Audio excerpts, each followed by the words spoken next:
थांनानै थानाय सुबुङा आलो आलो सनानि संसार जादों। गावनि आंगो हारिनि थाखाय जिउ बाउसोमनायखौ साबेसेया मान होदों? दिनै एनडिएफबिनि गिबि मुंख्लं बि बांबुरगोरा एबा एनडिएफबिनि मुंख्लं सान फालिदों। 1966 मायथाइयाव जोनोम मोननाय बि बांबुरगोराया बर' हारिनि थाखाय एनडिएफबिनि गिबि जिउ बाउनाय दावहारुमोन। बेजों लोगोसे गासैबो मुंख्लंखौ मान होदों। उदाङै फालिबोनो जानांगौ हायाखैमोन। दिनै गोरोबथानि उनाव उदां जानायनि गेजेरजों दिनै मुंख्लं सानखौ गाजा गोमजायै फालिदों। बर' हारिनि गोजोन आलादा बड'लेण्ड रायजो दावहा नांनो थांनायाव गोबां दावहारुफोरा जिउ खोमानो गोनां जादोंमोन। 5,000निबो गोबां दावहारुजों लोगोसे बर' सुबुङा जिउ खोमानायनि गेजेरजों मोनथाम गोरोबथा खालामबोनो हाबोदों आरो दिनै थांनानै थानाय सुबुंफ्रा आलो आलो सनानि संसार जादों। दिनै मुंख्लंफोरखौ फालिबोनायजों बर' हारिया जानांगौ दावगाबोदों। जाय मुंख्लं बिथांमोननि थाखाय गासै बर' रायजोआ दिनै सिनायथि मोनबोदों। बिथांमोनखौ मान होनानै दिनै उदालगुरि जिल्ला खाजियामाथि थुलुंगा फोथाराव मुंख्लं सानखौ फालिदों।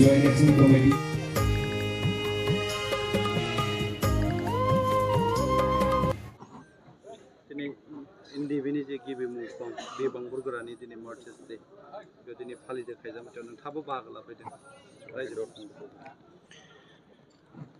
एनडिएफबिनि गिबि मुंख्लं 1988 मायथाइनि दिनैनि अक्ट'आवहाय बिथांनि मुंख्लं जालांदोंमोन। बिथांजों लोगोसे जोंनि आखायाव गोग्लैनाय 3,111 साफ्रोमबो मुंख्लंफोरनिसिमबो बि बांबुरगोरा बिथांजों लोगोसे साफ्रोमबो गेदेमा मुंख्लंफोरनिसिम आंनि सेलुटखौ आं जासिग्रोबाय।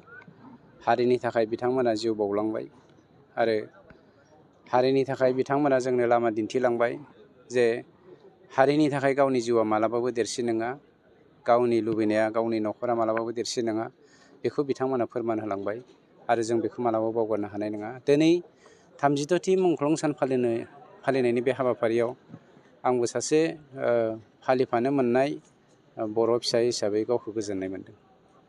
बांबुरगोरानि जिथु बाउसोमनाय बे बाउसोमनाया दिनै मोनथाम एकर्ड जाबाय।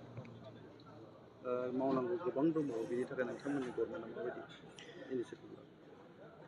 खामानि आरो हाबा हुखा बे मालाबाबो जोबनानै फैया।